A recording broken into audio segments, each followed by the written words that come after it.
নমস্কার বন্ধুরা, Sreemoyee astrological tips চ্যানেলে তোমাদের সকলকে স্বাগত জানাচ্ছি।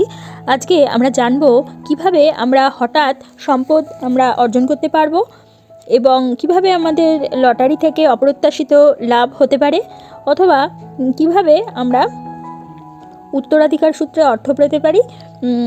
অর্থাৎ যে কোনোভাবে কিভাবে আমাদের অপ্রত্যাশিত অর্থপ্রাপ্তি ঘটতে পারে সেই নিয়েই আমি তোমাদেরকে জানাচ্ছি, এবং কি কি কানেকশানে সেই ঘটনা ঘটতে পারে সেগুলোকেই তোমাদের সামনে তুলে ধরব।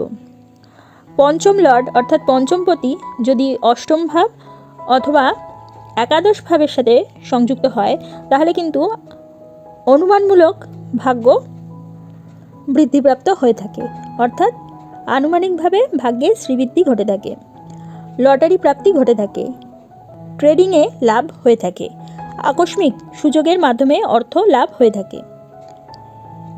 এবারে আসি, শক্তিশালী অষ্টম ঘর বা অষ্টমপতি যদি হয়ে থাকে তাহলে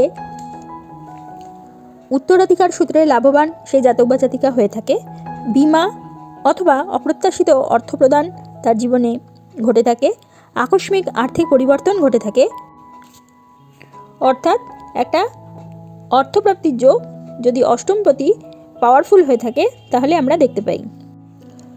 রাহু যদি পঞ্চম বা একাদশ রাশির সাথে সংযুক্ত হয়ে থাকে তাহলে অপ্রত্যাশিত লাভ ঘটে থাকে, ঝুঁকি গ্রহণে সাফল্য ঘটে থাকে এবং অস্বাভাবিক উৎস মাধ্যমে দ্রুত অর্থপ্রাপ্তি ঘটে থাকে। বৃহস্পতি যদি পঞ্চম বা অষ্টম গ্রহকে সমর্থন করে তাহলে অনুমানে ওই ঐশ্বরিক সুরক্ষা লাভ ঘটে থাকে। বৃহস্পতি পঞ্চম বা অষ্টম গ্রহকে সমর্থন করছে তাহলে বোঝা যায় যে অনুমানে ঐশ্বরিক সুরক্ষা পাওয়া যাবে।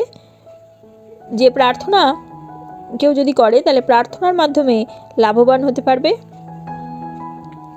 হঠাৎ করেই নৈতিক সম্পদ বৃদ্ধি প্রাপ্তি ঘটে থাকে। তাহলে বন্ধুরা, আজকে আমরা জানলাম কি কি উপায় আমাদের অর্থপ্রাপ্তি ঘটতে পারে বা আর্থিক শ্রীবৃদ্ধি ঘটতে পারে। যদি তোমাদের আমার এই ভিডিওটা ভালো লাগে তাহলে অবশ্যই একটা লাইক করে দিও, তোমাদের পরিচিতদের মধ্যে শেয়ার করে তাদের জানার সুযোগ করে দিও, এবং এখনও যারা আমার চ্যানেলটা সাবস্ক্রাইব করোনি অবশ্যই সাবস্ক্রাইব করে দিও এবং পাশে থাকা বেল আইকনটি প্রেস করতে কিন্তু একেবারে ভুলো না। তাহলে প্রত্যেকে ভালো থেকো, প্রত্যেককে ভালো রেখো। পরবর্তী ভিডিওতে আবার চলে আসবো। ততক্ষণের জন্য সকলকে ধন্যবাদ। নমস্কার।